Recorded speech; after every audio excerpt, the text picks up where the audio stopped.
Earlier today, it looks as though Facebook did lose out in the courts. It looks as though Oculus, it was ruled, potentially was built upon stolen technology. $500 million, the damages they're going to have to pay. That's about a quarter of the price tag of Oculus when they bought it in 2014. Is this a particular concern?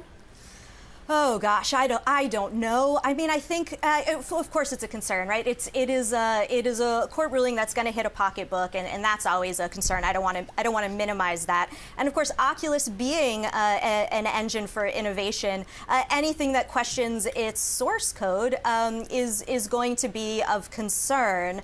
But 500 million is something that I'm sure will continue to be litigated for a while, versus the kind of growth that we're seeing for the core platform. I'm sure it's a concern.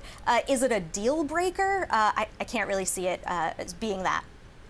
And David, what about the fake news and how Mark Zuckerberg himself has been trying to respond to this, potentially a little awkwardly to begin with, but now with some fervour, and indeed trying to perhaps orchestrate the way in which he interacts with his own user base nowadays? Well, I think that it continues to be an issue of concern to the intelligentsia. It is not a concern to the average Facebook user. I think mostly they just want to be entertained and diverted, and they are. I do think Facebook is taking the issue very seriously.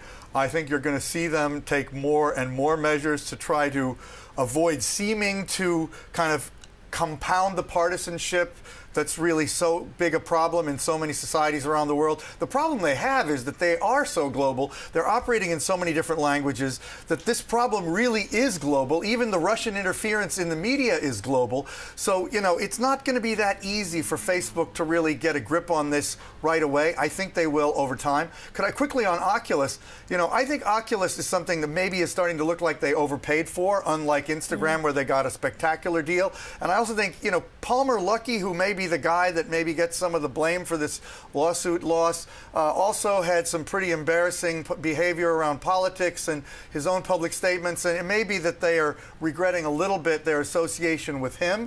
On the other hand, they've now brought Hugo Barra in from Xiaomi to take over Oculus, and I think he'll be a great leader for that part of the company.